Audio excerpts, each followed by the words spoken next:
Hello, welcome everyone. This is Ukraine Media Center at Ukrinform. It is 222nd day of our fight for our freedom. Let us discuss the situation in Zaporizhzhia nuclear power plant. We have with us Hryhorii Plachkov, the head of Ukraine's nuclear regulator in the previous years, 2017-2020.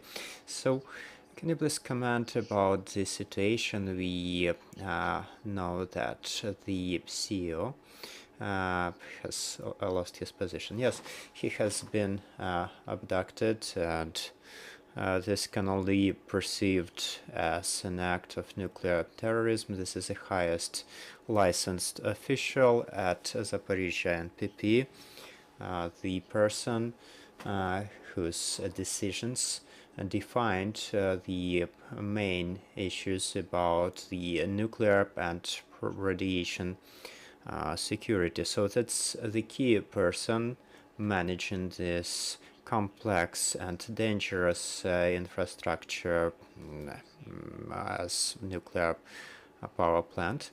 Right now, all the units are in the called halt mode.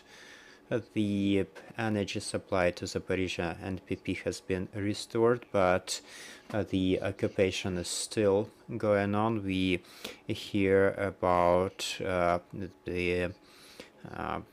main attitude to the personnel. There are intentions of taking the NPP under Russian jurisdiction, so the situation is still tense for the last 6 months. What can be the future developments of this situation? What can we expect? Well, it's difficult to actually tell what we can expect of the occupiers. There was information about the mines being used and damaging the transformator equipment.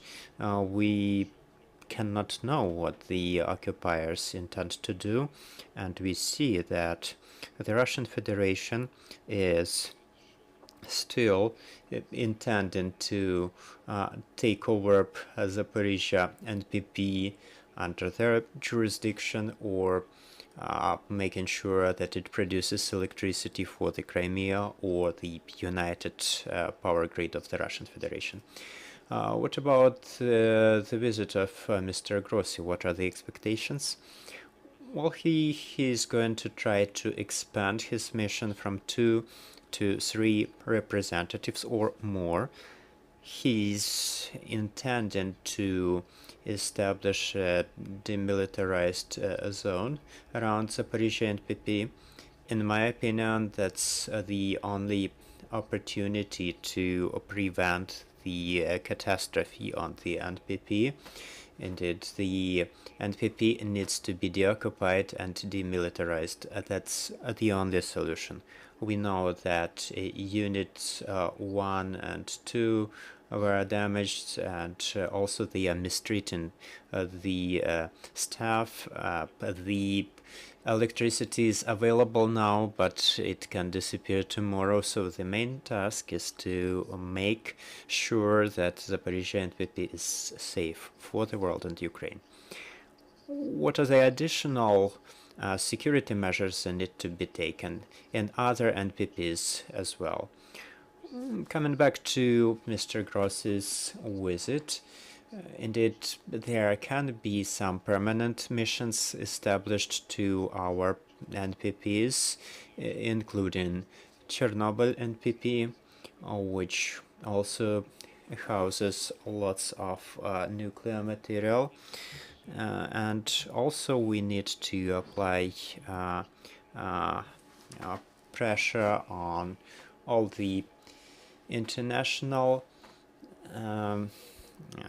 actors, making sure that we also exclude, if possible, Russians from taking decisions in IAEA or the UN. There is a very good example in the Association of Civil Aviation, Russians have been excluded already, and also in terms of non-proliferation and nuclear issues, they have to be excluded as well. Your questions, dear colleagues? Victoria Nakonechna, Ukraine Forum. I have a couple of questions related to our today's conversation, so I will ask them one by one. Question one is about this abduction of the CEO. Since he has been moved to the government-controlled area, can this be seen as the steps of the occupiers to establish their full management over the NPP?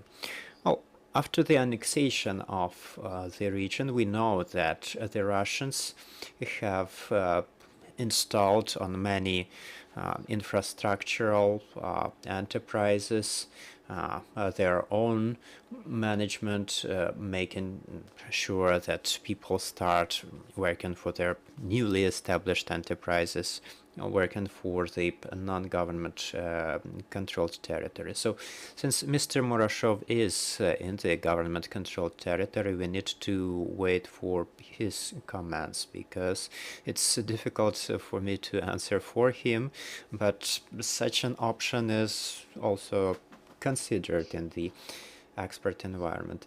Speaking of the international law, it's difficult to tell how the Russians will attempt to legalize it, because these active nuclear units and materials, they are guaranteed by Ukraine, and how they will manage to redirect the licenses, it's very difficult to tell. And will there be any influence on the situation if the IATA mission is expanded? Because the two inspectors that are there right now make no difference. Well, they are at least a kind of a fuse there. I believe the very fact that they are there is efficient in and of itself, because we can see that it helps to prevent the access to information, and they are informing their management about the situation. So the main task here is to expand this mission, which Mr. Grossi will attempt to do. So that's the only answer I have for this. And the last question here: what types of sanctions can be realistically imposed on Rosatom? Because some hotheads are speaking of excluding Russia from decision making in IATA and also UN Security Council. How realistic is this, and is it possible to somehow implement this under the existing approaches in these organizations? Well, there was this step-by-step approach, and we have already heard about commercial aviation examples. So why are we not implementing it in other areas, such as, for instance, nuclear power or health, etc.? Indeed, the architecture of nuclear security has not worked. The conventions on nuclear issues, nor the Geneva Convention has stopped the Russians. And, for instance, the Convention on the safe use of nuclear power and treatment of the nuclear materials, and the physical protection, and the non-proliferation agreement. So if Russians are behaving like this, the world has no choice but to exclude this occupier country from these serious organizations. Unfortunately, there are no other organizations of this type, and IATA is the only organization with a technical mandate for nuclear power and non-proliferation of nuclear material. And what about the new models? Are they being developed by international organizations?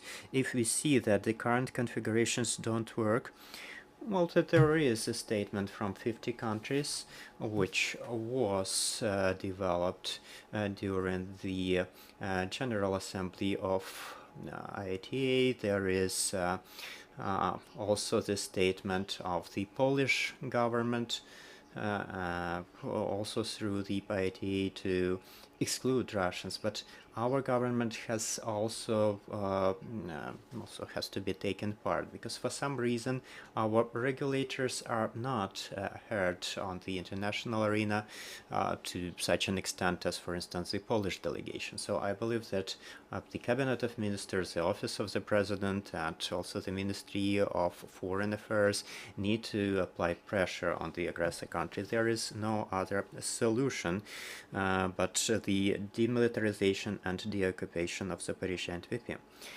Thank you. Thank you for joining us. This was Hryhorii Plachkov, the head of Ukraine's nuclear regulators in 2017-2021. Thank you for joining us. We believe our armed forces. Glory to Ukraine.